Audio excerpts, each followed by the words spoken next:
Sometimes it takes just one act of courage to change everything. In Red Hollow, a woman risked her life to save a stranger, and what followed reminded a whole town what it means to stand up for what's right. Nora Blake was just a saloon worker when she stepped between a corrupt sheriff and the innocent man he meant to hang. She took a brutal beating in his place while the whole town stood frozen. The man she saved was Eli Ward, a mountain man who'd been hiding from the world. When he carried her broken body away that night, nobody knew what would happen next. But when Eli returned to town the following morning, he brought something Red Hollow had forgotten: real justice. What did one quiet mountain man do that left an entire town in tears? Before we jump back in, tell us where you're tuning in from.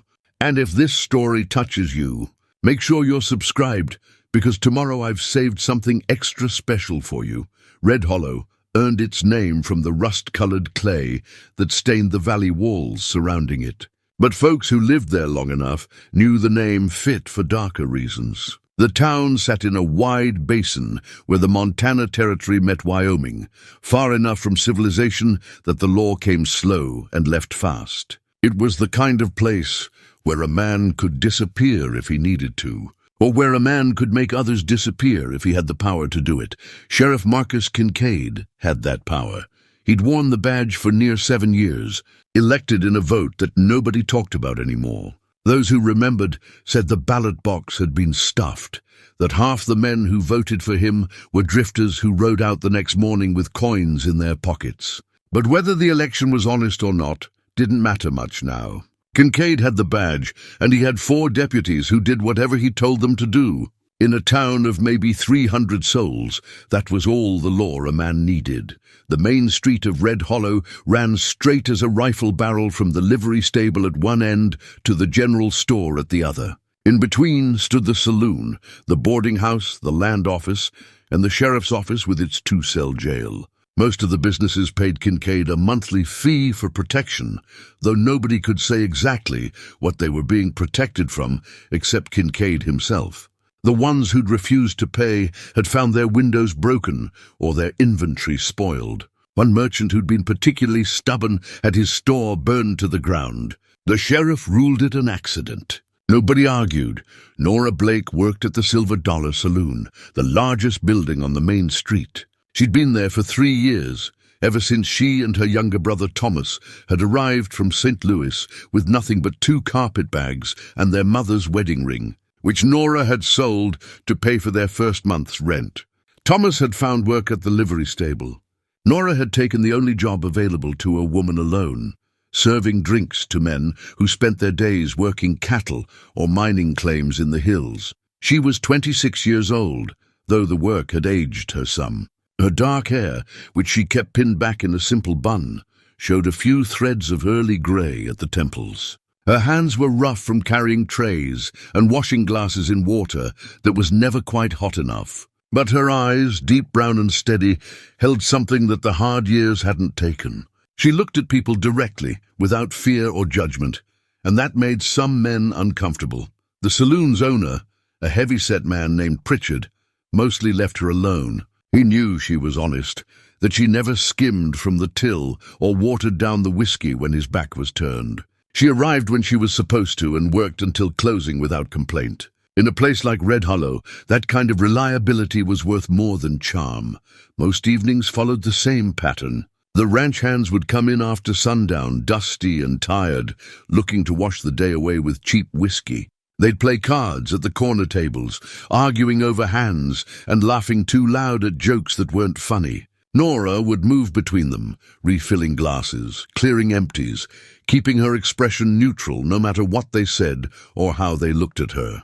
She'd learned early that the job was easier if you didn't react, didn't encourage, didn't engage beyond what was necessary, but there were some men you couldn't ignore that way.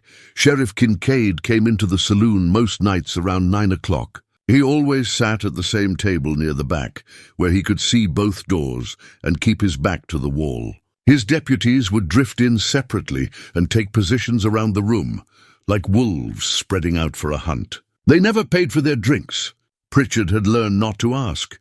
Kincaid was a tall man, broad through the shoulders, with a face that might have been handsome once before violence had hardened it. He wore his gun low on his hip, and his hand never strayed far from it. When he spoke, his voice was quiet, almost polite, but there was something cold underneath that made people's spines straighten. Nora had learned to read his moods. Some nights he was almost jovial, buying rounds for the house and telling stories about his supposed exploits. Other nights he sat silent and brooding, his eyes following people around the room like he was making a list of grievances. Those were the dangerous nights, when men would leave earlier than usual and the saloon would empty by 10. She'd seen what happened when Kincaid decided someone had crossed him. Last summer, a cowhand named Morrison had accused one of the deputies of cheating at cards. The next morning, Morrison had been found behind the livery with 3 broken ribs and an arm bent wrong. He'd left town that same day, not even waiting for his wages. Nobody talked about it, but everybody knew. That was how things worked in Red Hollow. Everybody knew, and nobody talked. Nora kept a small room at the boarding house, 2 blocks off the main street. It wasn't much: a narrow bed, a washstand, a chair by the window where she could sit in the mornings and watch the sun come up over the eastern ridge. She kept her brother's things in a wooden box under the bed. His spare shirt, his hat, a book of poems he'd been reading the week before he died, and his pocket watch, silver-plated and engraved with their father's initials, which Thomas had carried every day since their father passed. Thomas had been 19 when he died. The sheriff had called it an accident, said the boy had been drinking and fell from the loft at the livery, broke his neck in the fall. But Nora knew her brother didn't drink, not after watching what it had done to their father. And she knew Thomas had been afraid in the days before he died. He'd told her he'd seen something he couldn't talk about, something that kept him looking over his shoulder. She'd ask questions, carefully, quietly, but nobody would talk to her. Old man Garrett, who ran the livery, had just shaken his head and told her to let it rest. Pritchard had warned her that asking questions could be dangerous. Even the town doctor, who'd examined Thomas's body, had refused to meet her eyes when he signed the death certificate. That was 8 months ago. Since then, Nora had kept her head down and her eyes open. She'd watched the sheriff and his deputies.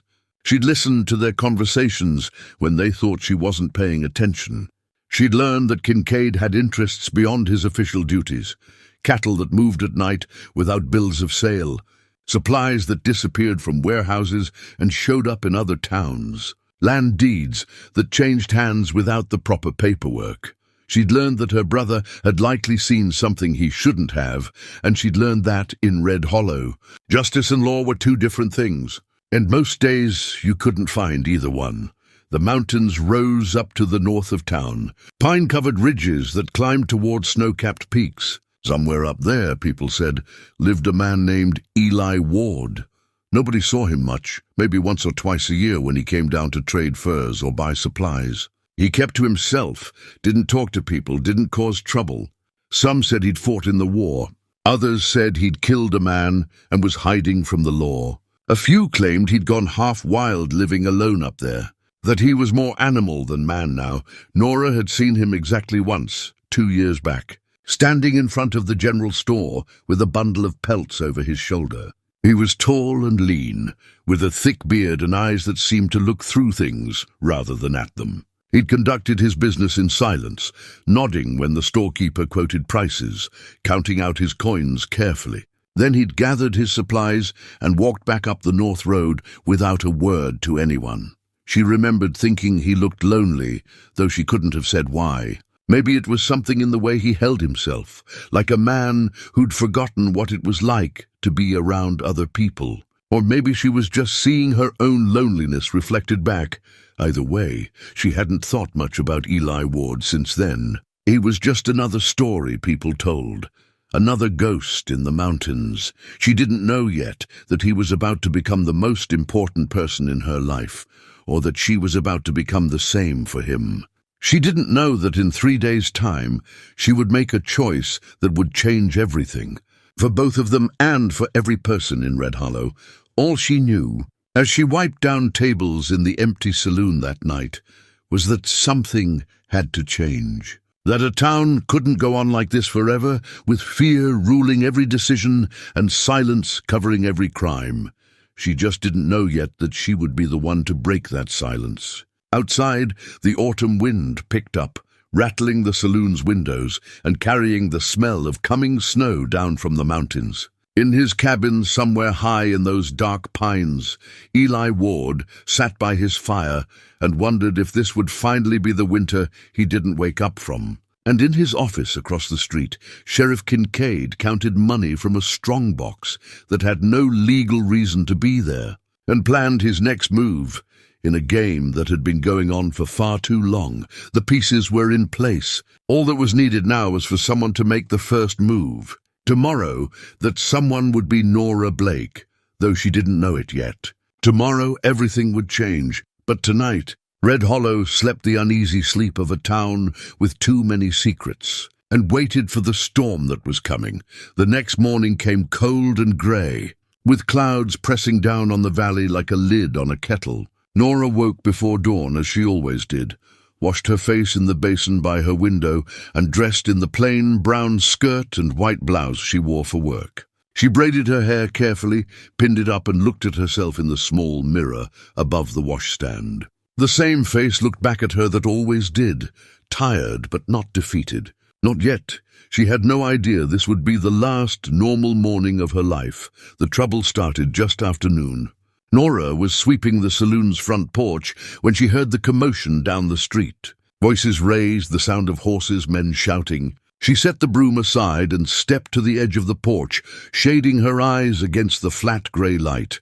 Sheriff Kincaid and 3 of his deputies were dragging a man down the main street. The man's hands were bound behind his back, and even from a distance, Nora could see blood on his face. The deputies shoved him forward roughly, and when he stumbled, they yanked him back to his feet and pushed him on. People were coming out of the buildings now, drawn by the noise. The blacksmith stood in his doorway, hammer still in hand. Women peered from the windows of the boarding house. A small crowd began to gather, following at a cautious distance as Kincaid hauled his prisoner toward the center of town. Nora's heart began to beat faster. Something about the scene felt wrong, felt final. She stepped down from the porch and moved closer, joining the edge of the growing crowd. As they came nearer, she recognized the prisoner. It was Eli Ward, the mountain man. His face was swollen and bruised, his shirt torn and dirty. They must have taken him by surprise, up in the hills where he couldn't see them coming. His eyes were alert, though, scanning the crowd, taking everything in, with that same penetrating look she remembered from 2 years ago. Kincaid stopped in the middle of the street, right in front of the sheriff's office. One of his deputies threw a rope over the wooden beam that jutted from the building's front, a beam that had been used for this purpose before, though not in Nora's time in Red Hollow. The crowd murmured and shifted, but nobody stepped forward. "Folks of Red Hollow," Kincaid called out, his voice carrying down the street. "This man stands accused of cattle theft. 50 head gone missing from the Barlow Ranch last week, and tracks leading right up into the mountains where this man makes his home." Nora's breath caught. The Barlow Ranch was 10 miles south of town, and everyone knew old Barlow could barely keep track of his own name anymore, let alone his cattle. More importantly, everyone knew that Eli Ward had lived in these mountains for near a decade without causing anyone a lick of trouble. "That's a lie," someone muttered near Nora, but quietly, so quietly she barely heard it. Eli Ward said nothing. He stood straight despite his bound hands, despite the blood and bruises, and watched Kincaid with eyes that held no fear, only a kind of weary recognition, as if he'd seen this play out before in other times and places. "The penalty for cattle theft," Kincaid continued, "is hanging. And since we're a long way from a proper judge, and since the evidence is clear, I see no reason to wait."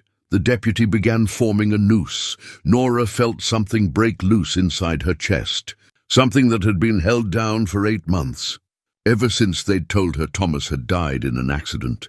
She saw in that moment exactly what was happening, saw it with a clarity that hurt like staring into the sun. This was how Kincaid worked. This was how he'd killed her brother, how he'd killed others under the cover of law and justice while the whole town watched and did nothing.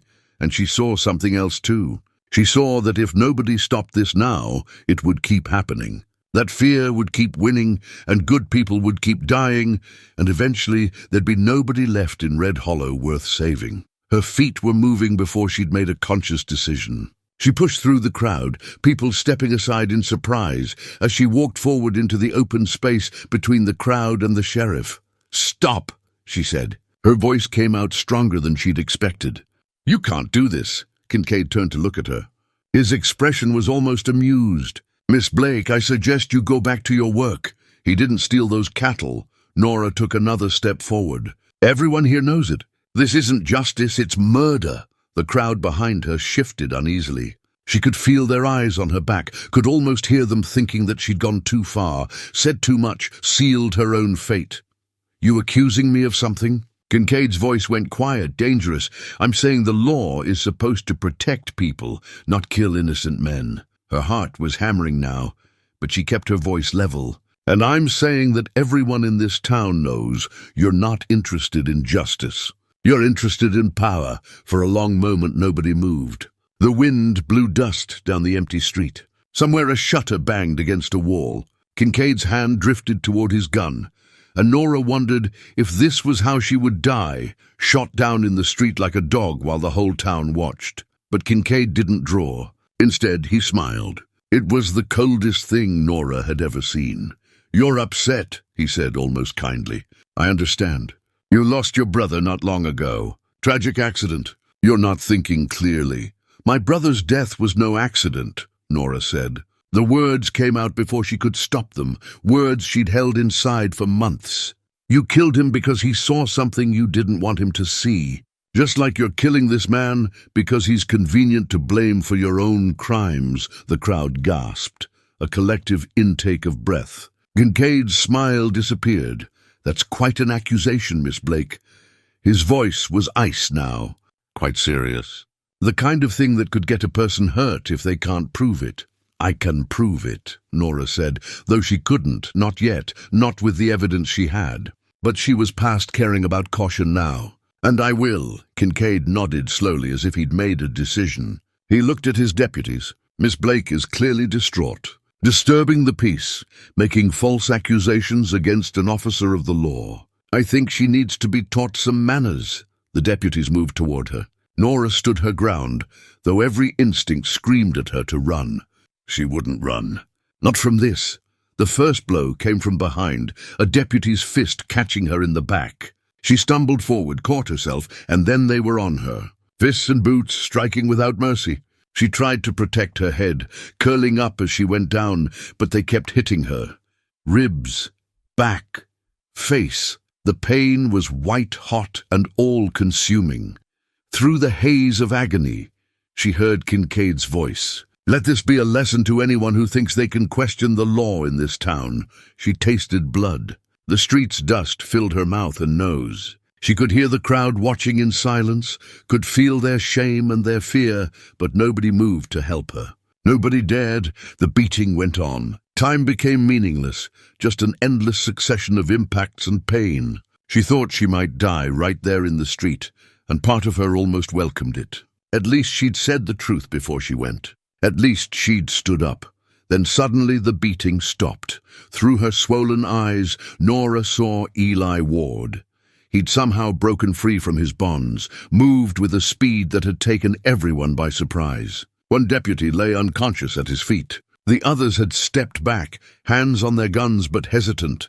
Kincaid was shouting something, but Eli ignored him. He knelt beside Nora, his face close to hers.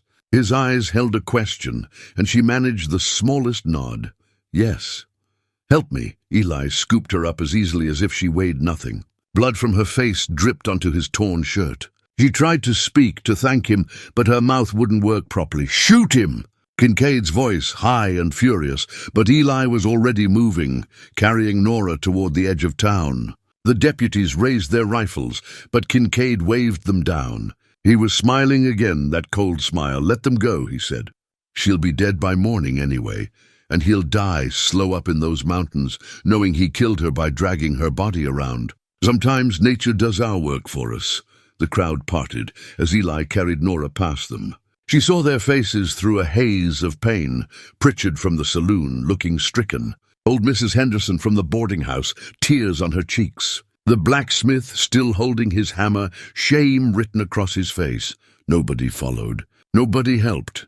Eli walked through the town and out the north road, his boots crunching on the gravel, his breathing steady despite the weight he carried. Nora drifted in and out of consciousness, catching glimpses of the sky above, feeling the rhythm of his steps. She'd done it. She'd stood up. She'd told the truth.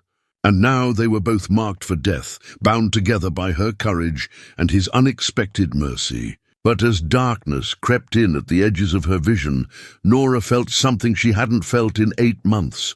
Hope. Behind them, Red Hollow settled back into its usual rhythms.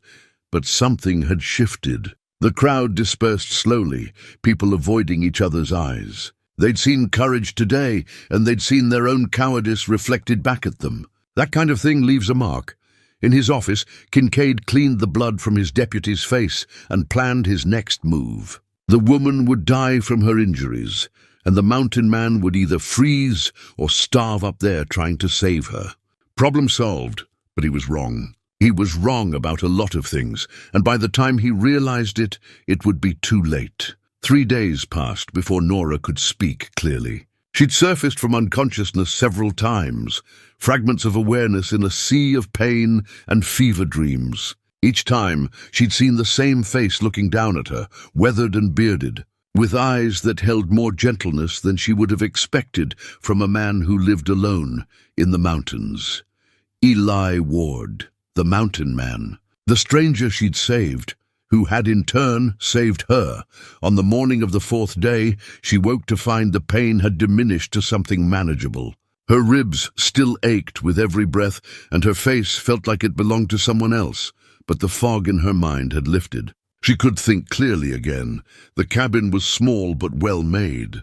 Morning light filtered through a single window, illuminating rough-hewn furniture, a stone fireplace, shelves lined with supplies and tools. Everything had a place. Everything was clean and ordered. The home of a man who'd learned to take care of himself, who'd learned that discipline was sometimes the only thing standing between survival and surrender. Eli sat in a chair by the fire, mending something, a shirt maybe, or a hunting bag. His hands moved with practiced efficiency, the same hands that had cleaned her wounds and bound her ribs and kept her alive through 3 days of fever. "Water," she managed to say. Her voice came out as a croak. He was beside her immediately, lifting her head carefully, holding a cup to her lips. The water was cold and clean, tasting of mountain springs. She drank greedily, some of it spilling down her chin. "Slow," he said. His voice was deep, quiet, rusty from lack of use. "Too much too fast will make you sick." She nodded and forced herself to sip. When she'd had enough, he lowered her head back to the pillow and returned to his chair. For a long moment, neither of them spoke. "Thank you," Nora finally said, "for saving me, for taking care of me." Eli shook his head slightly. "You saved me first. This just makes us even. I don't think it works that way. Maybe not." He went back to his mending. "You should rest more. You're not healed yet." But Nora didn't want to rest. She'd spent 3 days unconscious, and now that her mind was clear, the urgency of everything came flooding back. Kincaid, her brother. The truth that needed to be told. "They'll come for us," she said. "Maybe, maybe not. Storm blew through the day after I brought you here. Covered our tracks, snowed us in pretty good. They'd have a hard time finding this place even if they knew where to look. They'll try, though. Kincaid doesn't let things go." Eli was quiet for a moment, his hands still working the needle and thread. "Tell me about your brother," he said finally. "What happened to him?" So she told him. Told him about Thomas, about how close they'd been after their parents died, about coming to Red Hollow looking for a fresh start, about the jobs they'd found and the life they'd begun to build, about how Thomas had worked at the livery stable, how he'd been quiet and honest and good with horses, and then she told him about the cattle. Thomas worked late sometimes, Nora said, helping Mr. Garrett close up. One night, about 9 months ago, he saw something he wasn't supposed to see. Kincaid and his deputies, moving cattle through town in the middle of the night. 50 head or more, Thomas said, with no drover and no papers. They were headed toward the pass that leads into Wyoming territory. Eli's hands stopped moving. Stolen cattle! That's what Thomas thought. He didn't say anything to anyone except me at first. He was scared, wanted to think about what to do. But someone must have seen him that night, must have told Kincaid. Because 3 days later, they found Thomas dead in the livery loft. The sheriff said it was an accident, broken neck from a fall. That's what they claimed. But Thomas wasn't drinking, and he knew that loft like the back of his hand. He'd climbed up and down 100 times without incident. Nora's voice cracked, and she had to stop, take a breath. He was murdered, I know it, and I think he knew it was coming. He was terrified those last few days. Eli set down his mending and looked at her directly. Did he leave any proof? Any evidence of what he saw?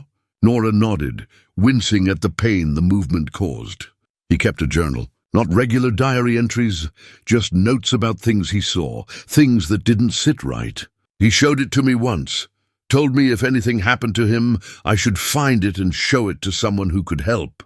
Where is it?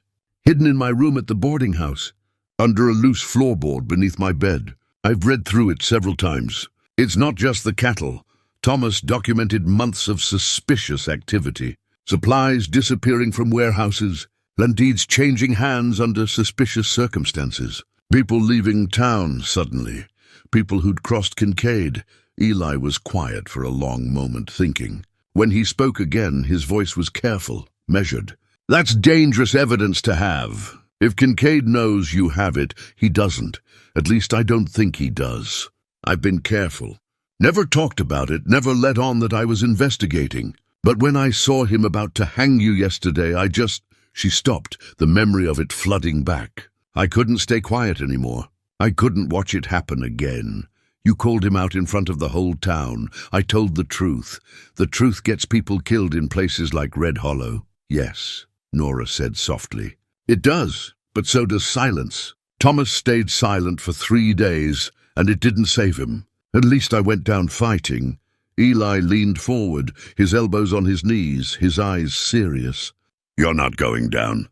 Not if I have anything to say about it. Why? Nora asked. Why do you care? You don't know me. You could have let them hang you and been done with all this. Maybe I'm tired of letting things happen. Eli's voice was rough with emotion he was trying to hold back. Maybe I spent too many years hiding up here, telling myself it was better not to get involved, better not to care. And maybe seeing you stand up to them reminded me that some things are worth fighting for. Even when the fight seems hopeless. They looked at each other across the small cabin. 2 damaged people who'd found themselves bound together by courage and circumstance. Outside, the wind howled through the pines, but inside the fire crackled warm and steady. There's something else, Nora said quietly. Something Thomas wrote in his journal near the end. He said he'd received a letter from someone, a deputy U.S. Marshal, I think. Someone who was investigating corruption in the territory. Thomas never said what was in the letter, but he'd hidden it with his journal. Eli sat up straighter. A federal marshal. That's what I gathered. I haven't been able to get back to my room to retrieve the journal since Thomas died. It's been too dangerous. But if that letter is real, if there was a marshal investigating Kincaid, then this is bigger than just one corrupt sheriff in a backwater town.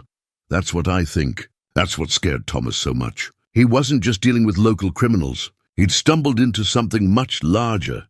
The implications hung between them, heavy and dangerous. If Nora was right, if Thomas had evidence of a wider conspiracy, then they weren't just fighting for justice in Red Hollow. They were taking on something that stretched across the territory, something with resources and reach far beyond what they'd imagined. We need that journal, Eli said finally. We do. But getting it means going back to town. And if we go back, they'll kill us on sight, Nora nodded.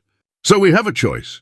We can stay here, stay hidden, and live with the knowledge that my brother's murderers go free, that Kincaid keeps running Red Hollow like his personal kingdom, that other people will suffer and die because we chose safety over justice. Or, Eli asked, though he already knew the answer, or we go back. We get the evidence. And we make sure the truth comes out, no matter what it costs. Eli looked at her, this woman who'd been beaten nearly to death, who was still too weak to stand on her own, who was proposing they walk back into the place that had almost killed them both. He saw no fear in her eyes, only determination and a kind of fierce hope that maybe, just maybe, courage could still win. "All right," he said, "but not yet. You need to heal first. We need to plan, and we need to understand exactly what we're up against before we make our move." Nora smiled, despite the pain it caused her swollen face. "Thank you, Eli." He nodded, stood, and returned to his chair by the fire. Outside, snow continued to fall, sealing them into their mountain sanctuary. They had time now, time to heal and prepare. Time to figure out how two people with nothing but the truth could take on an empire of lies. It wouldn't be easy. It might not even be possible. But for the first time in years, both of them had something worth fighting for. And sometimes that was enough. 3 weeks after Eli had carried her from Red Hollow, Nora woke to find something on the chair beside her bed. It took her a moment to recognize what she was looking at, a small wooden box, no bigger than her palm, carved with intricate patterns of leaves and birds. The craftsmanship was extraordinary, each detail precise and delicate. She picked it up carefully, turning it in the morning light. The wood was warm and smooth, polished to a soft sheen. When she opened it, she found it lined with soft leather. It was clearly meant to hold something precious, something small enough to carry, but important enough to protect. "For your brother's watch," Eli said from his place by the fire. "Figured it deserved better than a wooden box under a bed." Nora felt tears prick her eyes. She told him about Thomas's pocket watch, how it was the last thing of their father's they had, how Thomas had carried it every day. She hadn't expected Eli to remember, much less to make something so beautiful for it. "You made this?" she asked, though she knew the answer. "Had to do something with my evenings. Used to make things for Emma and James, birds mostly, little animals. Haven't carved anything in years, but the hands still remember." She looked at him across the small cabin. This man who'd saved her life and tended her wounds, and spent his evenings carving a box for a watch he'd never seen, to honor a brother he'd never met. Her throat tightened with emotion she couldn't quite name. "It's beautiful," she said. "Thank you." He nodded, uncomfortable with the gratitude, and went back to tending the fire. But she saw the way his shoulders relaxed, the small satisfaction of having made something that mattered to someone. Later that day, after she'd insisted she was strong enough, they went outside. Nora's first time leaving the cabin since Eli had carried her inside. The cold bit at her face, but the air was clean and sharp and tasted like freedom. Snow lay heavy on the ground, pristine and unmarked, except for the paths Eli had worn between the cabin and his woodpile, between the cabin and the spring. "Can you walk?" he asked. Only one way to find out. She made it 20 steps before her legs started shaking. Eli was there immediately, his arm around her waist, supporting her weight. She leaned into him, frustrated by her weakness, but grateful for his strength. "It'll come back," he said. "Another week or two and you'll be running these hills. I've never run anywhere in my life. Then you'll walk them strongly." "That's good enough." They stood that way for a while, her leaning against him, both of them looking out at the mountains. The world up here was so different from Red Hollow, clean and quiet and untouched by human cruelty. She could understand why Eli had chosen this place to hide, why he'd thought isolation was the answer, but isolation wasn't the answer. Not really. She understood that now, and she thought maybe he was beginning to understand it too. People needed people, even when it hurt, even when it led to loss. The alternative was to stop being fully human, to become like the mountains themselves, enduring but empty of warmth. "Tell me about your medal," she said quietly. "The one I found in your trunk." Eli stiffened slightly. She'd discovered it by accident a few days earlier, when he'd asked her to fetch a spare blanket. The Medal of Honor, tucked away in a box with his old uniform, hidden like a shameful secret rather than displayed with pride. "It doesn't matter," he said. "It matters to me." He was quiet for a long time, and she thought he might not answer. But finally he spoke. There was a field hospital about 30 miles from Shiloh. Confederate raiders came through, trying to destroy our supplies. Most of the soldiers who could fight were at the front lines. It was just me and a few orderlies and about 50 wounded men who couldn't move. He paused, and she waited, not pushing. I held them off for 2 hours until reinforcements arrived. Killed 3 men, wounded 4 others. Saved the hospital and everyone in it. They gave me the medal, said I was a hero. His voice turned bitter, but I didn't feel like a hero. I felt like a killer who happened to be killing the right people at the right time. You saved lives, Nora said, by taking lives. The math doesn't add up the way they want you to think it does. Every man I killed, he was somebody's son, maybe somebody's father or brother. Their families grieved, just like mine grieved when Sarah and the children died. Heroism is just violence that serves a purpose people agree with. Nora understood what he was saying, but she also understood something he didn't seem to see. You're right that violence creates grief, no matter who commits it or why. But there's a difference between violence that protects and violence that oppresses. Between killing in defense of the helpless and killing to maintain power over others. You protected people who couldn't protect themselves. That's not the same as what Kincaid does. Eli looked at her, something shifting in his expression. You really believe that? I do, I have to. Because if I don't believe that standing up to evil matters, that fighting for justice is different from fighting for power, then Thomas died for nothing. And I can't accept that. He nodded slowly, and she saw him wrestling with something inside himself, some decision he'd been avoiding. When he spoke again, his voice was different, stronger, more certain. When we go back to Red Hollow, things are going to get violent. Kincaid won't let us take that evidence without a fight. People might die. I might have to... He stopped, unable to finish the sentence. I know, Nora said. And I'm not asking you to become that man again, the soldier, the killer. But I am asking you to be the protector, the one who stands between evil and the people it wants to hurt. Like you did at that field hospital. Like you did when you carried me out of Red Hollow. You're asking a lot. I'm asking you to be who you already are. You just forgot for a while. They stood together in the snow, the mountains rising around them like cathedral walls. Somewhere down below, Red Hollow went about its business, unaware that 2 people were preparing to upend everything, unaware that justice was coming, carried by a woman who wouldn't stay silent and a man who'd remembered what he was fighting for. 1 more week, Eli said, to make sure you're fully healed, to gather what we need. Then we go. 1 more week, Nora agreed. They turned and walked back to the cabin together, moving slowly, Eli still supporting her weight. But she was stronger now than she'd been yesterday, and she'd be stronger still tomorrow. By the time they went back down that mountain, she'd be ready.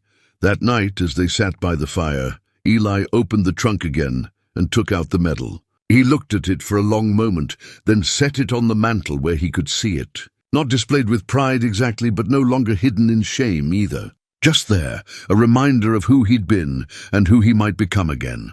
Nora watched him do it and said nothing. Some moments didn't need words.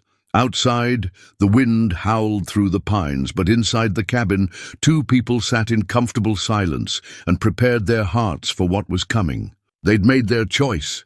They'd committed to a course that might end in death, but would at least end with the truth spoken and evil opposed.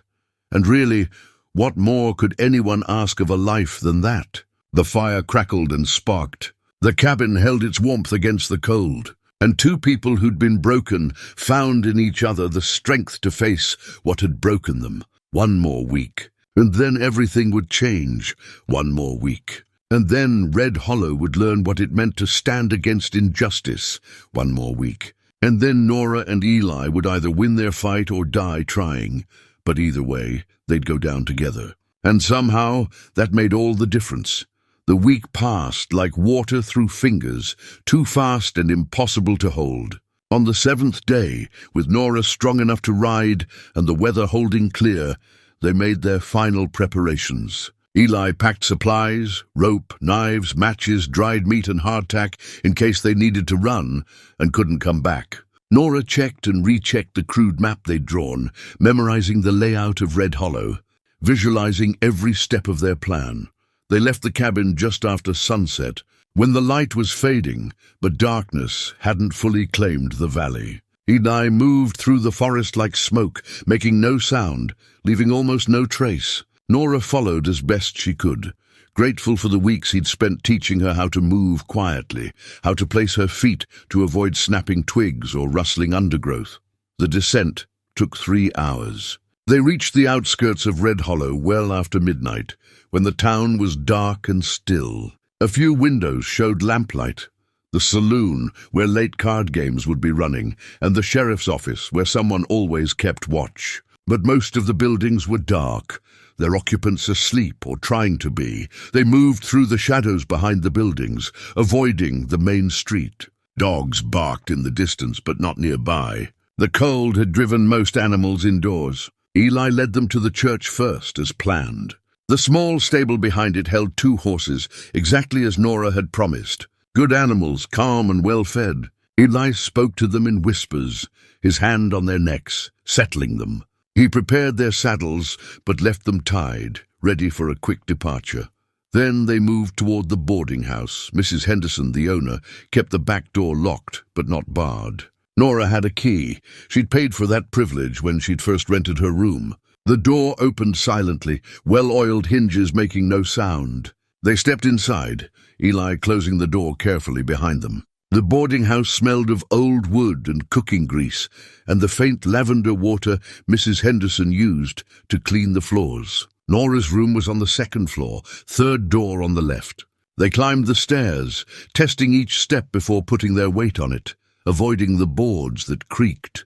Her room was exactly as she'd left it 4 weeks ago. The narrow bed, the washstand, the single chair by the window.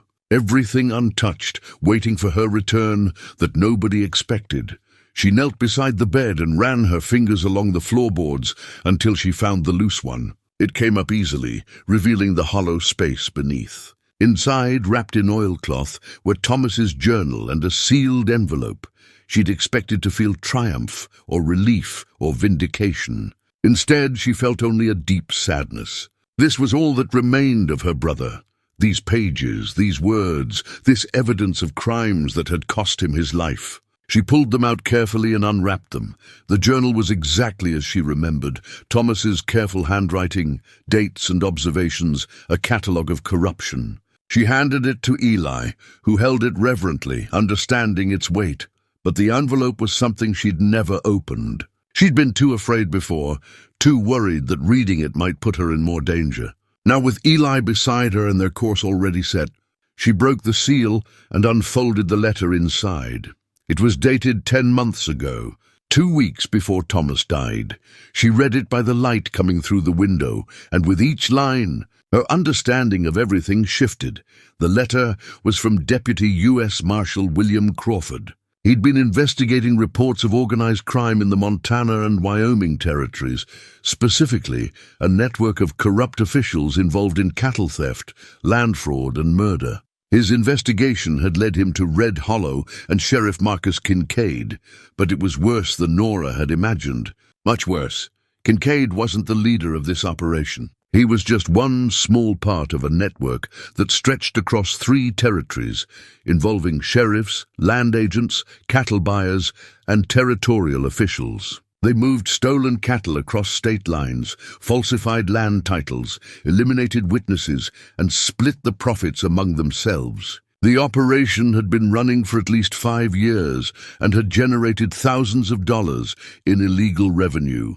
Marshal Crawford had been gathering evidence, building a case that would bring down the entire network. He'd contacted Thomas because he'd heard that the young man had witnessed something important, something that could help make the case airtight. But Crawford had never made his arrest. According to the letter, he'd been planning to come to Red Hollow within the week to take Kincaid into custody and secure Thomas's testimony. He'd never arrived. Nora's hands shook as she read the final paragraph. If you're reading this, Mr. Blake, and I have not arrived as promised, assume the worst. I've left copies of my evidence with my superior, Judge Harrison Mitchell, in Helena. He can be trusted. Take this letter to him, along with whatever you've observed. Don't trust the local law. Don't trust anyone in Red Hollow. This conspiracy reaches higher than you know. The letter was signed with a flourish, and beneath the signature was a notation: Departed Billings, Montana, October 15th. Expected arrival, Red Hollow. October 17th. Thomas had died on October 19th. Nora looked up at Eli, her face pale in the moonlight. They killed the marshal. That's why he never came. They killed him, and then they killed Thomas, and they made both deaths look like accidents. Eli took the letter from her, read it quickly, his expression darkening. This is bigger than we thought. If this network is as extensive as Crawford claimed, we're not just fighting Kincaid. We're fighting everyone connected to him. Territorial officials, law enforcement, people with real power, which means the evidence is more important than ever. Nora's voice was steady, despite the fear coursing through her. We need to get this to Helena, to Judge Mitchell. It's the only way to bring them all down. Eli nodded, folding the letter and tucking it inside his coat along with the journal. Helena is 200 miles north. 4 days hard riding in good weather, longer in snow. And they'll be hunting us the moment they realize we're back. Then, we'd better not let them realize it until we're long gone. They were turning to leave when they heard the footsteps, heavy boots on the stairs, multiple sets moving fast. Someone had seen them or heard them, or somehow known they'd come. Eli moved to the door, his hand on his knife, but the footsteps were already too close. The door burst open. 2 of Kincaid's deputies filled the doorway, guns drawn. Behind them, more men crowded the hallway. Well, well, said the first deputy, a man named Carson with a scarred face and mean eyes. The dead woman and the ghost from the mountain. Sheriff said you'd come back eventually. Said people like you can't help yourselves. Eli's hand tightened on his knife, but Nora touched his arm. 6 men with guns in a narrow hallway. They'd be dead before they took 2 steps. Easy now, Carson said, seeing the calculation in Eli's eyes. We got orders to bring you in alive if possible. But if you make trouble, the sheriff won't mind cleaning up bodies. They were herded downstairs at gunpoint out into the street. Nora's mind raced. They'd been so careful, so quiet. How had Kincaid known? As if reading her thoughts, Carson laughed. You think we're fools? Sheriffs had men watching this place every night since you disappeared. Figured sooner or later you'd come for whatever your brother left behind. Just had to wait you out.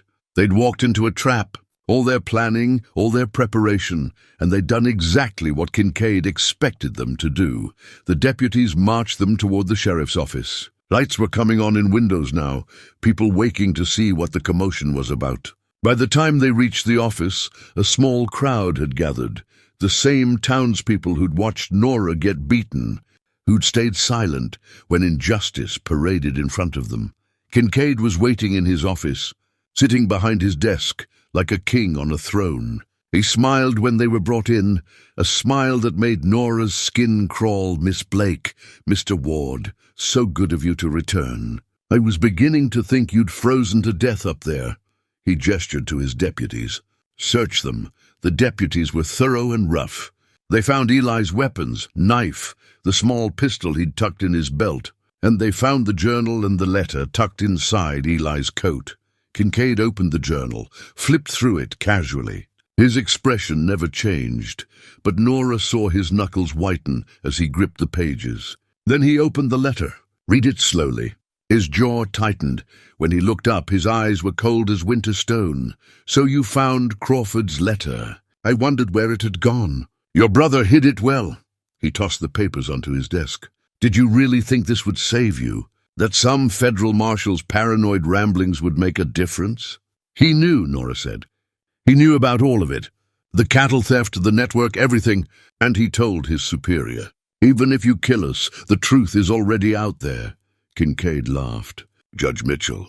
He's part of it, you stupid girl. How do you think Crawford died? Who do you think sent word ahead that he was coming? He stood, walked around the desk. The judge, 3 territorial senators, a dozen sheriffs and deputies, land agents in 4 towns, cattle buyers across 2 territories. This isn't some small-time operation. This is how things work out here. This is the law. The revelation hit like a physical blow. Judge Mitchell, the man Crawford had trusted, the man they'd been planning to ride to, was part of the conspiracy. There was no one to report to, no higher authority to appeal to. The corruption went all the way up, so what now? Eli asked quietly. You kill us like you killed Crawford and Thomas. Eventually, Kincaid said. But first, you're going to tell me if anyone else knows about this. If you made copies, if you told anyone, if there's any other loose end I need to tie up. We told everyone, Nora lied. The whole town knows. Kincaid slapped her hard enough to snap her head to the side. She tasted blood again, a familiar flavor. Don't lie to me. You're not that stupid. You came here in secret at night because you knew you had to be careful. Now tell me the truth, or I'll start breaking bones until you do. Eli surged forward, but the deputies grabbed him, forced him to his knees. A gun pressed against the back of his head. Last chance, Kincaid said. Nora looked at him, this man who'd killed her brother and so many others, and she felt something settle inside her. They'd failed. The evidence they'd risked everything for was in enemy hands. The people they'd counted on for help were part of the problem. There was no way out, no cavalry coming to save them, but she'd be damned if she'd give him anything more. Go to hell, she said clearly. Kincaid nodded, as if he'd expected nothing less. Put them in the cells. Tomorrow morning we'll take them out to the canyon and dispose of them properly. Make it look like they died trying to escape, killed each other in a struggle or something. Whatever seems believable. The deputies hauled them toward the back of the office, toward the 2 cells that had held other people who'd crossed Kincaid. Nora looked back once and saw the sheriff feeding Thomas's journal and Crawford's letter into the stove, burning the only evidence that could have brought him down. The cell door clanged shut. The deputies left, taking the lamps with them. Darkness swallowed everything. Eli found her hand in the dark, squeezed it. I'm sorry, he said. I should have been more careful, should have realized it was a trap. We both should have, Nora said, but it doesn't matter now. We're not dead yet. We will be by morning. They sat in the darkness, backs against the cold stone wall, and tried to think of a way out that didn't exist. Outside, Red Hollow slept, unaware or uncaring that justice had been so close and then burned to ashes. Unaware that by morning 2 people who'd tried to stand up for what was right would be dead in some canyon, their bodies left for the scavengers. Somewhere in the night, a clock struck 3. Morning was coming fast, and with it, the end of everything. The hours before dawn were the longest of Nora's life. She and Eli sat in that cell, whispering plans that had no chance of working, trying to find hope where none existed. The cells were solid, stone walls, iron bars, a heavy lock that had no weakness they could exploit. They had no weapons, no tools, no way to signal for help even if anyone would come, and yet Eli kept working. He felt along every inch of the cell walls, searching for loose stones. He tested the bars, looking for rust or weak points. He examined the lock mechanism. Though without tools, there was nothing he could do with it. He refused to accept that this was the end, refused to stop fighting until the last possible moment. Nora watched him and felt a swell of emotion so strong it threatened to choke her. This man, who'd lost everything, who'd spent years hiding from life, was fighting with everything he had to save them both. For her, because she'd stood up for him in a street 4 weeks ago, and that had changed something fundamental in who he was. Eli, she said softly, if we don't make it, we will, he said, not looking at her, still examining the lock. But if we don't, I want you to know that these past weeks, they've meant something to me. You've meant something to me. He stopped then, turned to look at her. In the faint light coming through the cell's high window, she could see his face, strong and weathered and full of a pain he'd carried for too long. You gave me back my life, he said quietly. I didn't want it, didn't think I deserved it, but you gave it back anyway. And whatever happens at sunrise, I'm grateful for that. They moved closer together, and she rested her head on his shoulder. His arm came around her, and they sat that way, drawing comfort from each other's presence. Outside, the first birds began their morning songs. Dawn was coming. Then they heard voices, not from the sheriff's office, but from outside in the street. Raised voices, multiple people, a sound like a crowd gathering. Eli stood and moved to the small window high in the cell wall. He had to stand on the bench to see out, and even then he could only see a limited view of the street. "There are people out there," he said. "A lot of people. It's not even sunrise yet, but they're gathering. Maybe they're coming to watch us die," Nora said bitterly. But as the voices grew louder, she began to recognize them. Mrs. Henderson from the boarding house, Pritchard from the saloon, old Garrett from the livery stable, the blacksmith, the doctor. Voices she'd heard every day for 3 years, voices of people who'd stayed silent when she'd been beaten. "Something's happening," Eli said. The door to the cell area opened. A deputy came through, looking nervous. He was young, maybe 22, a kid named Miller, who'd only been wearing the badge for a few months. He looked at them through the bars, his hand on his gun but not drawing it. "There's a crowd outside," he said. "They're asking to see you, both of you. Sheriff says no, but they're not leaving." "What do they want?" Nora asked. "I don't know. They just keep saying they need to talk to you, that they need to hear the truth." He looked over his shoulder nervously. "Sheriff's getting angry. He's talking about dispersing them by force." Before anyone could respond, they heard Kincaid's voice, loud and commanding. "Go home. This is official law business. Anyone who doesn't disperse will be arrested for obstruction." But the crowd didn't disperse. Instead, they got louder. "We want to see them," someone shouted. It sounded like the blacksmith. "We have a right to know what's happening." Another voice. "Mrs. Henderson, you murdered Tom Blake, and you're going to murder these two the same way." That was Pritchard, his voice cracking with emotion. "We're not blind. We're not fools. We know what you are." More voices joined in, a chorus of accusation and demand. The town that had been silent for so long was finding its voice, and it was angry. Miller looked torn, glancing between the cells and the door that led to the office. I need to—" He trailed off, not sure what he should do. "You should let us out," Eli said calmly, "before this gets worse, before people start dying for no reason." "I can't do that. Sheriff would—" "The sheriff is going to kill us in a few hours anyway," Nora said. "You know that's what's planned. Probably already dug our graves out in the canyon. Are you comfortable with that? With murdering people in cold blood?" Miller's face was pale. "I didn't sign up for murder. I thought being a deputy meant keeping people safe." "It should mean that," Eli said. "It could mean that, but not under Kincaid. You know what he is. You've seen what he does." The noise from outside was getting louder. They heard the sound of breaking glass. Someone had thrown something through a window. Kincaid was shouting, his deputies yelling back at the crowd. The situation was escalating fast. Miller made a decision. He pulled out his keys, hands shaking, and unlocked the cell door. "I can't be part of this anymore. I can't—" He opened the door, stepped back. "There's a back way out of the building, through the storage room. It leads to the alley behind the gunsmith's shop." "Why are you doing this?" Nora asked. "Because your brother was my friend," Miller said, tears in his eyes. "We worked together sometimes, moved supplies.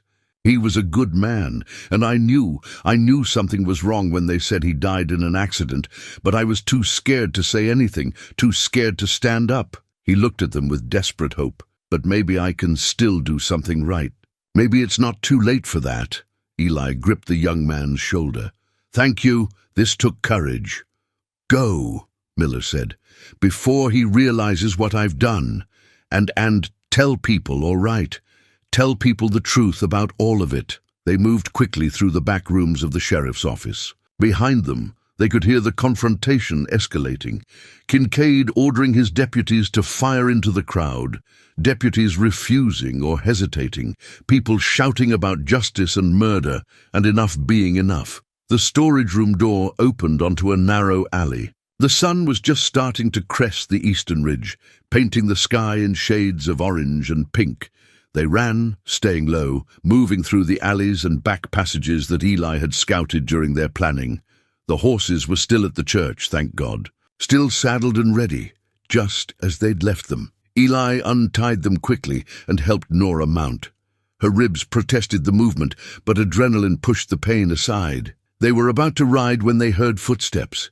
Eli spun, ready to fight, but it was Pritchard, the saloon owner, running toward them with something in his hands. "Wait," he gasped, out of breath. "Take this." He held out a leather satchel. "It's copies, Tom's journal. I made copies before when he first started documenting things. He asked me to keep them safe. I didn't know what to do with them after he died, but here, take them." Nora took the satchel, her hands shaking. "You had copies all this time." "I'm sorry," Pritchard said, shame written across his face. "I should have done something sooner, should have stood up like you did. But I was scared. We all were. But this morning, when we heard you'd been arrested, when we realized Kincaid was going to kill you," he stopped, swallowed hard. "Some of us stayed up all night talking, realized we couldn't let it happen again. Couldn't let more good people die while we watched."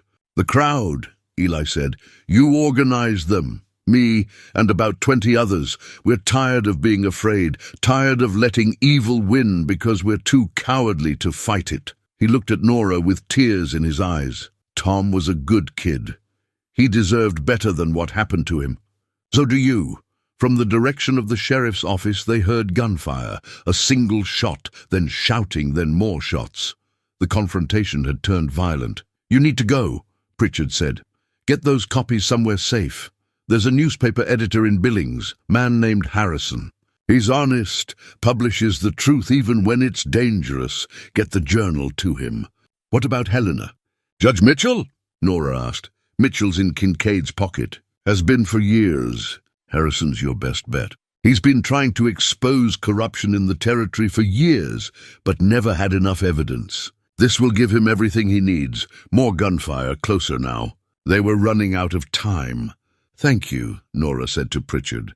"Thank you for finally standing up. I should have done it sooner. But maybe it's not too late to make things right." He stepped back, gestured toward the North Road. "Go, and don't come back until it's safe. We'll handle things here."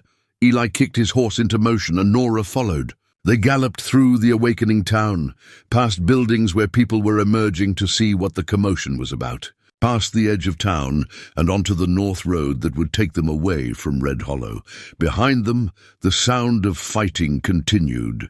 The town had finally found its courage, was finally standing up to the tyranny that had ruled it for so long. People were going to get hurt, maybe killed, but they were fighting for something that mattered, fighting for the right to live without fear. As they rode, Nora clutched the satchel to her chest. Thomas's words, his careful documentation of crimes and corruption, would not be lost. The truth would come out. Justice would be served, even if it took time, even if the cost was high. They rode hard for an hour before Eli finally slowed the horses, checking behind them for pursuit. The road was empty. Either Kincaid was too busy dealing with the uprising to send men after them, or he didn't realize yet that they'd escaped. "Billings is 3 days northeast," Eli said. "We'll need to avoid the main roads, keep to the high country where we can see anyone coming." Nora nodded. 3 days. 3 days to stay alive, to reach safety, to deliver the evidence that could bring down an entire network of corruption. 3 days to make Thomas's death mean something. They urged the horses forward, into the rising sun, into whatever future waited for them. Behind them, Red Hollow burned with the fire of people who'd finally remembered that courage was contagious, that standing up to evil was possible, that silence was its own kind of sin, and somewhere in that chaos, in that uprising of ordinary people who'd found extraordinary courage, was the seed of real change. The kind of change that started with one person standing up and spread until it became a movement that couldn't be stopped. Nora had started it, Eli had sustained it, and now the town itself was carrying it forward. They rode toward Billings, toward hope, toward justice, and for the first time in a long time, both of them believed they might actually make it. The silence after the gunshots was absolute. Then Kincaid's remaining deputies dropped their weapons and raised their hands, the fight gone out of them. Without their leader, without the certainty that power and fear could protect them, they were just scared men facing consequences they'd avoided for too long. Eli and Nora emerged from the canyon slowly, weapons still ready, not quite believing it was over. The citizens of Red Hollow swarmed forward, surrounding the deputies, disarming them, binding their hands with rope. There was no mercy in their faces, but no excessive violence either. They'd come for justice, not revenge. Pritchard dismounted and walked toward Eli and Nora. His face was drawn, aged by the day's events. Behind him, other familiar faces, the blacksmith, old Garrett from the livery, Mrs. Henderson, the doctor, even Reverend Michaels from the church. People who'd been silent for years had found their voices and their courage. "Is it done?" Pritchard asked, looking at Kincaid's body.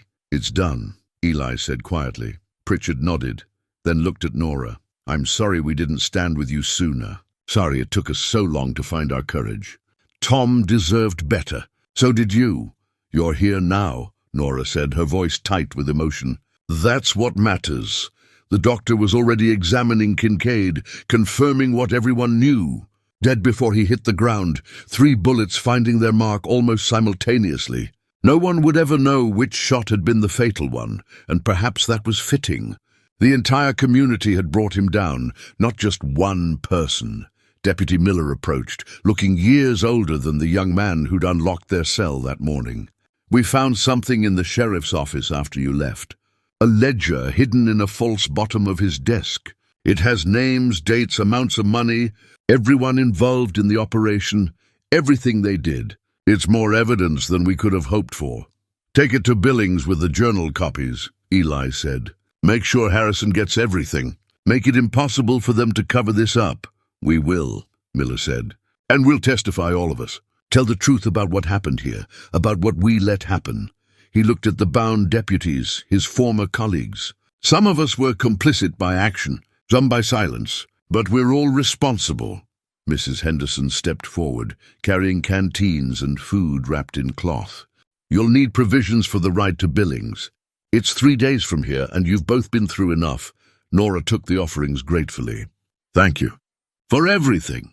For coming after us. For finally standing up. You showed us how," Mrs. Henderson said simply. "Sometimes all it takes is one person to stand up first. You were that person for us." They spent an hour there in the shadow of the canyon, making plans. Pritchard and 10 men would escort the deputies back to Red Hollow and hold them until legitimate law enforcement could arrive. Miller would ride with Eli and Nora to Billings, carrying the ledger and additional testimony. The rest would return to town and begin the work of rebuilding what corruption had destroyed. "What about the others?" Nora asked. "The territorial officials, the judges, all the people higher up the chain." "One fight at a time," Pritchard said. "We expose what we can, tell the truth as we know it, and trust that honest people will do the right thing when they have the facts. It won't be quick and it won't be easy, but it started. You started it. As the sun began to set, painting the mountains in shades of gold and crimson, they said their goodbyes. Eli shook hands with men who'd once been strangers, accepting their thanks and their apologies. Nora embraced Mrs. Henderson and wept, releasing emotions she'd held tight for weeks. Then the group split. Pritchard's party headed south with their prisoners. Eli, Nora, and Miller turned northeast toward Billings and the reckoning that waited there. They rode through the night, putting distance between themselves and Red Hollow, though the danger now came from a different direction. If the territorial officials learned what was happening, they might send men to intercept them. Speed and secrecy were their best weapons now. Miller proved to be good company despite the circumstances. He talked as they rode, telling them about growing up in Red Hollow, about watching the town change under Kincaid's rule, about the slow erosion of decency that happened when good people stayed silent. "I thought wearing the badge would mean protecting people," he said. "But instead I became part of what they needed protection from. I'll carry that shame for the rest of my life." "You helped us escape," Nora said. You rode with the citizens against your fellow deputies. You chose right in the end. Choosing right at the end doesn't erase choosing wrong at the beginning. But maybe I can spend the rest of my life trying to balance the scales, trying to be the kind of lawman I should have been from the start. They rode on, through country that grew more settled as they approached Billings. They passed farms and ranches, saw lights in windows that spoke of families gathered for evening meals, of ordinary lives lived in ordinary ways. It reminded them what they were fighting for, not just justice for the dead, but safety for the living, the right to exist without fear, the chance to build lives that weren't shadowed by corruption and violence. On the morning of the third day, they crested a rise and saw Billings spread out in the valley below. It was larger than Red Hollow, a real town with a newspaper office and a telegraph station, and connections to the wider world. A place where the truth could be amplified, where a single story of corruption could spark investigations across the territory. They rode down into town as the sun climbed toward noon. People stopped to stare at them. 2 dusty travelers and a deputy with a haunted look, all of them carrying the weight of something important. They rode straight to the newspaper office, a modest building with the Billings Gazette painted across the front window. Inside, they found Samuel Harrison, the editor Pritchard had told them about.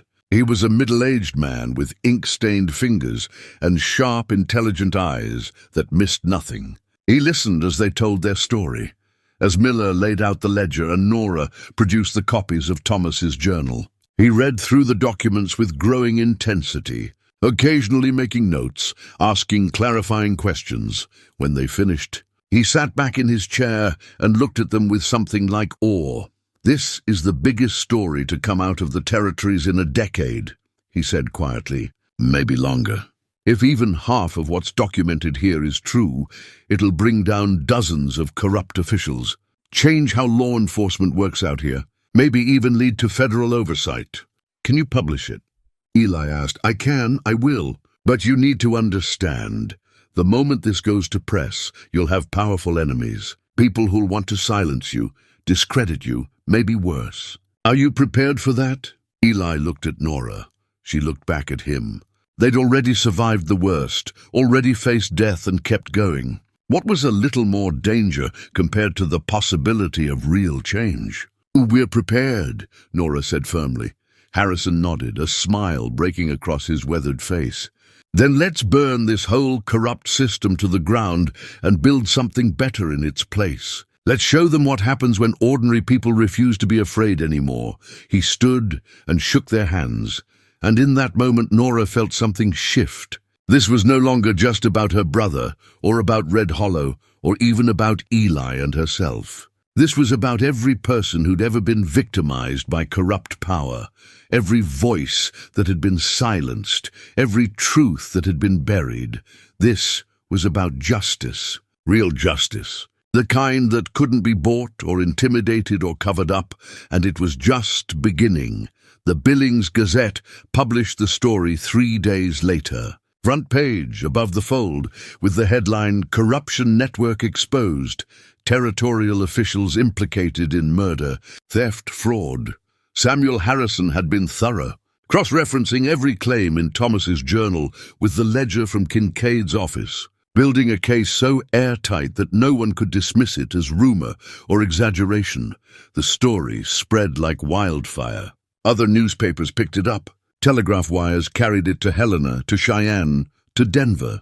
Federal marshals, real ones untainted by the conspiracy, arrived within a week to begin arrests. Judge Mitchell, confronted with overwhelming evidence, resigned and fled the territory. 3 senators were removed from office. Sheriffs and deputies across Montana and Wyoming found themselves under investigation, their networks crumbling as people who'd been too afraid to speak finally found the courage to testify. It took 2 months for the initial wave of justice to roll through, and longer still for all the trials and hearings to conclude. But when the dust settled, the territories had been transformed. New oversight systems were put in place. Federal marshals established permanent posts. Honest men replaced corrupt ones in positions of power. It wasn't perfect. Corruption never fully died, but it was better. Significantly, meaningfully better, and it had started with one woman stepping forward in a dusty street. Refusing to watch an innocent man hang, Nora and Eli stayed in Billings during those 2 months, giving testimony, providing evidence, helping the investigators understand the full scope of what had been happening. They testified at trials, watching as men who'd thought themselves untouchable faced consequences for their crimes. It was exhausting work, dredging up painful memories, reliving the trauma. But it was also healing in its way. Every conviction, every sentence handed down felt like validation. Proof that standing up had mattered, that courage had consequences beyond the courage itself. Through it all, they stayed together. They rented a small house on the edge of Billings, nothing fancy but clean and quiet. A place to rest between court appearances, a place to remember what it felt like to live without constant fear. Eli found work helping a local carpenter, using his hands to build things instead of destroy them. Nora spent her days writing, first just journal entries, working through her feelings, but eventually something larger. A book about what had happened, about ordinary people finding extraordinary courage. Harrison encouraged her, published excerpts in the Gazette. People wrote letters from across the territory, sharing their own stories of standing up to corruption, thanking her for giving them the courage to speak. Deputy Miller returned to Red Hollow after his testimony was complete. He'd been appointed acting sheriff by consensus of the townspeople, a role he accepted with humility and determination. He wrote to them regularly, updating them on how the town was healing, how people who'd been enemies were learning to work together, how the legacy of fear was slowly being replaced by something healthier. "We're building a school," one letter said. Mrs. Henderson donated the land, and the whole town pitched in to construct it. "We want children growing up here to learn about justice and courage, to know that standing up for what's right is possible. We're going to name it after your brother, the Thomas Blake School. Hope that's all right with you." Nora had wept when she read that letter. Wept for Thomas, for the life he didn't get to live. But also wept with gratitude that his death would be remembered, that it would mean something to future generations, that children would grow up in a town where courage was valued and silence was no longer the price of survival. In early spring, 6 months after Kincaid's death, Nora and Eli returned to Red Hollow. They'd been invited back for the school's dedication ceremony, and despite some trepidation, they'd agreed to come. The town had changed in their absence, literally changed. With fresh paint on buildings, new businesses opening, an atmosphere of hope that had been absent before. The townspeople gathered in what was now officially called Blake Square, where Thomas had died and where Nora had been beaten for standing up for truth. But there was no shadow of violence there anymore. Instead, there were children playing, families gathering, people laughing and talking freely without fear.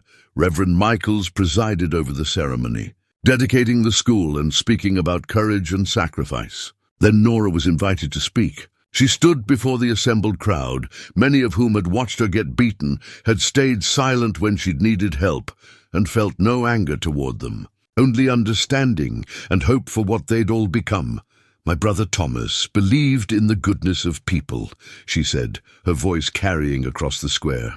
"Even when he saw corruption, even when he knew it was dangerous to speak up, he believed that truth mattered, that justice was possible, that ordinary people could do extraordinary things if they found the courage." She paused, looking at the faces watching her. Pritchard, tears streaming down his weathered cheeks. Mrs. Henderson smiling with pride. Old Garrett, the blacksmith, young Miller in his sheriff's badge, children she didn't know, sitting on their parents' shoulders. "He was right," she continued. "You proved him right. Every person who finally stood up, who found their voice, who refused to let fear win, you proved that courage is contagious. That change is possible. That one person standing up can become a movement that transforms everything." She looked at Eli, standing at the edge of the crowd, always more comfortable in the shadows. He met her eyes and smiled, a small, genuine smile that made her heart feel full. "So let this school be a reminder," she finished. Not just of Thomas, but of all of us. Of what we can be when we choose courage over fear. When we choose truth over silence. When we choose to stand up, even when standing up is hard. The crowd erupted in applause. Children cheered. People embraced. And in that moment, Nora felt the weight she'd been carrying since Thomas's death finally begin to lift. Not disappearing entirely, grief never fully left, but lightening enough that she could breathe, could imagine a future that held more than pain. After the ceremony, as the sun set over the mountains and the celebration continued in the square, Eli took her hand and led her away from the crowd. They walked to the edge of town, to the place where the North Road began its climb into the high country. "I've been thinking," he said quietly, "about what comes next. For us, and?" Nora's heart beat faster. "I'm done hiding. Done running from life because I'm afraid of losing something. You taught me that. Showed me that the risk of pain is worth it for the chance of something real." He reached into his pocket and pulled out a small box, not carved this time, but store-bought, simple and honest. Inside was a ring, nothing fancy, just a silver band with a small stone that caught the fading light. "I'm not good at pretty words," Eli said, "and I can't promise you an easy life, but I can promise you that I'll stand beside you whatever comes, that I'll choose courage when courage is needed, that I'll never ask you to be silent or small or anything less than exactly who you are." Nora looked at the ring, then at him, this man who'd saved her life, who'd been saved by her courage, who'd become the most important person in her world. "Yes," she said simply. "Yes to all of it." He slipped the ring onto her finger, and they stood together as darkness fell over Red Hollow. Behind them, the town celebrated its rebirth. Before them, the mountains rose towards stars just beginning to appear. And between them, in the space where two broken people had found each other and become whole, was the quiet certainty that they'd done something that mattered. They'd stood up when standing up was dangerous. They'd told the truth when truth had a cost. They'd chosen courage over fear, and in doing so had changed not just their own lives, but the lives of everyone around them. That was what real heroism looked like. Not dramatic gestures or flawless victories, but ordinary people making hard choices and refusing to look away from injustice. That was what justice looked like. Not perfect or immediate, but persistent and possible. And that was what love looked like. Two people who'd seen the worst in each other and the world, and chosen to build something better together. They walked back to the celebration hand in hand, ready for whatever future awaited them, ready to build a life in a town that had learned, finally, what it meant to stand up for what was right. The stars came out above Red Hollow, bright and clear and full of promise. And in the square where violence had once ruled, children played and families gathered, and hope took root in soil that had known too much suffering. Sometimes it takes just one act of courage to change everything. Nora Blake had learned that truth in blood and pain and hard-won victory, and she would spend the rest of her life helping others learn it too.